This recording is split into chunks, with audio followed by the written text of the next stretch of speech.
Hello guys, welcome back to the channel. It's been a really heavy day of rain today. The rain has been relentless and has been for the last few days. So today in the torrential rain I harvested the last of the Kestrel potatoes, and I'm going to spend the rest of the evening making up many boxes of mashed potato, which will be then boxed up and allowed to cool, labelled and dated, and then put into the freezer. So I'll have some nice tubs of mashed potato to call on from these kestrels that you see right here.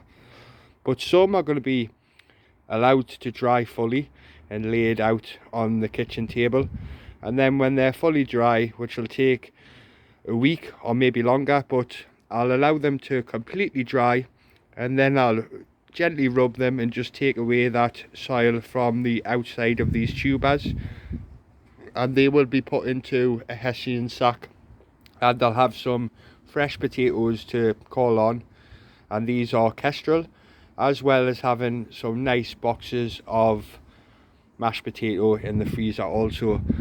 And if you just look at some of these potatoes right here, these kestrels are absolutely magnificent. Just look at that one there, and these have been underneath the grass mulch, keeping nice within the soil until it was time to lift them up. But we've had so much rain the last 48 hours that I didn't want to get swollen lenticels on the potatoes, which can affect storage, so I decided just to lift out the rest of them.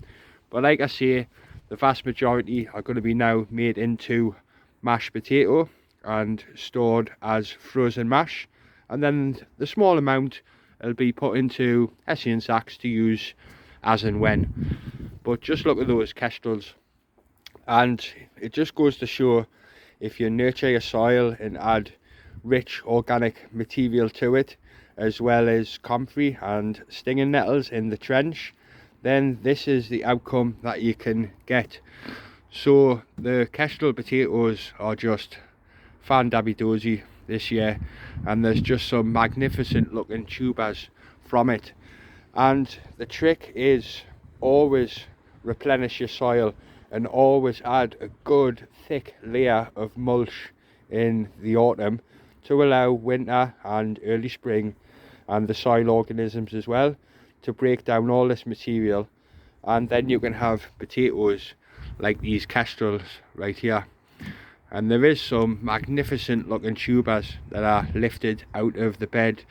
That was the plants still remaining, and that is the potatoes that I got. And kestrels, being second earlies, once they're allowed to fully dry, and then you just rub them gently between your hands to take away that outer layer of soil, but don't wash them, then they can be put into hessian sacks and stored somewhere relatively cool indoors, and they will keep very well even though they're second earlies. And these kestrels are just a winner of potatoes for loads of different reasons. They don't get many pest issues, and they produce really well, provided that the soil is nice and rich in organic matter, which I did. And then I added a good little boost of some comfrey and some stinging nettles, which again just boosts the yields. And you can see there the kind of potatoes that you can get from these second early kestrels, and they're all just magnificent looking spuds, you know. Even the little ones just look really nice, and the big ones just look fantastic also. And there's so many meals worth here that making them into tubs of mash and freezing is the best way to preserve these potatoes, I feel. So that's what I'm gonna do, and I'll be eating mash right into the winter and also at Christmas. And I've still got my Cara main crop to lift out yet as well, which is something I'm going to do very soon.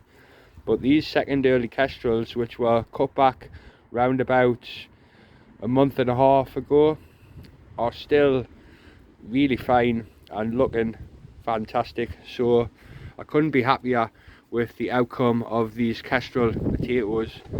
They all just look magnificently lovely, and that is the remaining harvest that I got, and that is from about 6 to 8 plants. I forget how many now when I dug them up, but there's half a dozen or slightly more plants worth there. But just look what you can do if you make sure that you add good, mature, rich in organic matter garden made compost to your soil. And you got to mix your browns with your greens, and then horse manure and straw. Keep turning it and make sure that you get lots of oxygen and warmth in there, and the rapid breakdown of the soil that you create produces potatoes like you see right there. So put great effort into your potatoes and great effort into your compost making, and this is the outcome that you can have. And like I say, just look at that. That is just one Kestrel potato, and that'll make a meal for two dead easy. And I couldn't be happier with the outcome. And you can see there that there's a little bit of damage to it when it's been lifted out, but I didn't expect it to be that large. But this one, like a lot of the others, will now be taken in the house, and I will peel them, and then I will make tub after tub after tub of mash, and I'll be eating mash right through the winter. And that is something that's great for the house. There's just a very late red onion there which I lifted up, and again that's just a nice looking little onion there. But look at those kestrels from my rich and organic matter garden soil, and I couldn't be happier with that, guys. You know, what a fantastic outcome. And again, another beautiful looking potato, really nice and large, going to be made into mash tonight, and that again is enough for a meal for one. Or if you add that to, say, this little one here, I see a little, but compared to some of them it is quite little, but that one there and that one there, if I skin them and then boil them and mash them up, add a little bit of butter and garlic and a drop of milk or cream, and then get it put into tubs once made into mash, and that'll be a tub of mash which I can reheat to use whenever I like, once frozen. And that is my potato harvest, or the last of the kestrels that had to come out. And there is loads of them in here, and they're all looking magnificent. So again, just couldn't be happier with that. And now it is the job of spending a good few hours making loads of mashed potato to be frozen. And I'll keep the smaller looking ones and let them dry out fully, and then they will be put into a Hessian sack which I got from a coffee house over in a place called Wrighton, and I forget the distributor that this coffee house is, but whether it be Costa or Starbucks or whatever distributor of coffee it is, you can go and buy these Hessian sacks from them, and they only charge £1 for a really tall Hessian sack, kind of like a large compost bag that you buy 60-litre compost in. So the Hessian sacks the size of a 60-litre compost bag, but I will allow the smaller ones to dry out and I'll put them into Hessian sacks, and the bigger ones, like I say, it'll be made into mash and then frozen. But nurture your soil, guys. Get as much organic material in there, and then think outside the box. Use the comfrey and the stinging nettles thing, but fundamentally you've got to make lovely, rich, high in organic matter soil like you see right there. And that is how I end up with all these beautiful looking potatoes grown in the ground in the traditional old-fashioned way, not in containers that you have to spend loads of time every time it's hot going round and watering, and then the next day watering again. If they're in the ground, give them a good soak a couple of times a week in really hot weather, and that is what you can get. And then when they've been cut back and you want to leave them in the ground until a time when you want to harvest them, or harvesting them gradually as you're using them, then mulch them with grass.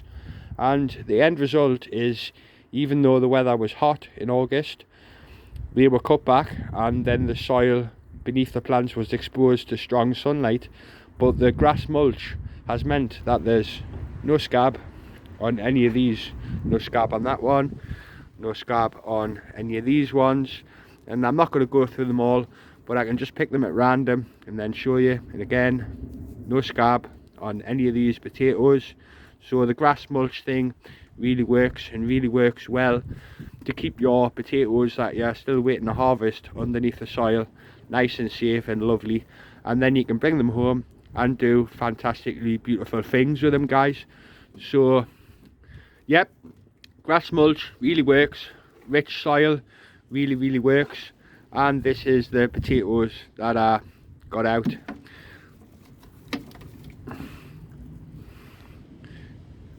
Pretty cool, eh? Catch you later, guys. Much love. Speak to you again when I next upload a video.